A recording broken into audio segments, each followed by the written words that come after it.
from Alliance. Thank you very much, Joe. Indeed, standing by with tabs. After that victory over Millenium, very convincing once again. And now that we have you here, we got to pick your brain about the changes in 4.10. You've been very vocal already about it. So let's start by the picks in this game, particularly you going for the Caitlyn over maybe the Lucian in this one. Why?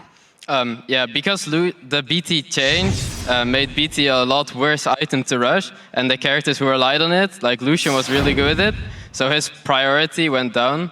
And you can pick other picks like Caitlyn that can just go IH and stall the game, and then they'll be really strong later on.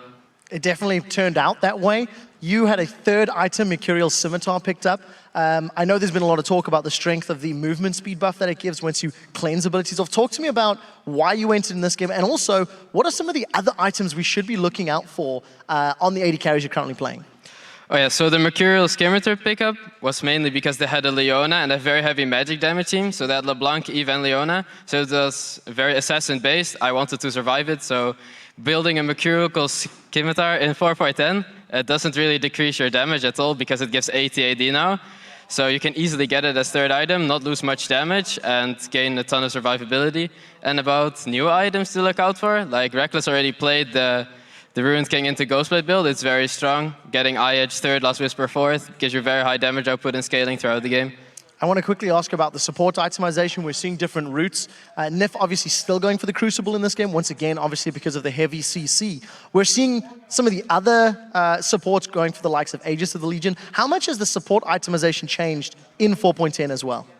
So before 4.10, everyone would just get a Michaels because the item was really cheap and very strong in every situation. Even if you didn't need the cleanse, the heal was really strong. So now we see the Ardent Sensor sometimes, Aegis being picked up. It's more situational what the supports build, and they can adapt better. Let's talk more about the itemization in the patch, but then look at this game as well, because as you said, you had the Caitlyn, you were building up to your Infinity Edge. How many times do you look at the items of the opposing AD carry? Because Lucian actually went BF Sword first, and you mentioned how you have to wait for those power spikes to come in. Did you see that, and how did you react? Well, I knew I would outscale him eventually if he went for the Infinity Edge, because Caitlyn's range in late game is ridiculous. So you can outscale a Lucian that goes the same build. So I was like, it's no problem. I'll just go mid and keep farming, and eventually we'll reach that point. Well, that leads us very nicely onto a replay that I'd like to actually pull up onto the screen. It is a dragon fight, but you guys end up trading 1-for-1. Let's take a look at this dragon fight and talk to me. You guys start the dragon out. What were the comms like? How were you reacting as we roll this one through? Okay, so first off, we notice they're out of position. We go for dragon. Now they engage on us. We kite back to the right. Me and Frog and try to stay together and just focus the first guy who just jacks here. And now Eve overextends and just gets poked down. Now they're all very low, but Frog has still his ult, I think, so he can chase. So now we chase the Evelynn, and I think I just flash on him and kill him later. Like here, we try to kill Lucian, but we don't have enough damage. And now I just flash on the Eve and we kill her. At what item threshold are you just like, I'm terrifying on Kate? Is it really just IE and Shiv, and that's it, you're all in? Yeah, after 2 items, you start scaling upwards really hard, especially because every BF item is 80 AD now, so you can hit some ridiculous AD damage points. Like I had 450 AD at one point, and it's just you crit for 1k.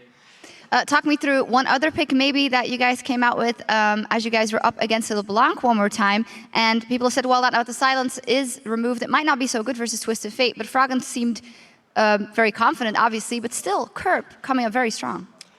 Yeah, so Curb did pretty well. Like, if LeBlanc still gets rolling, like she can still kill TF because she still has the same damage, she just doesn't have the silence.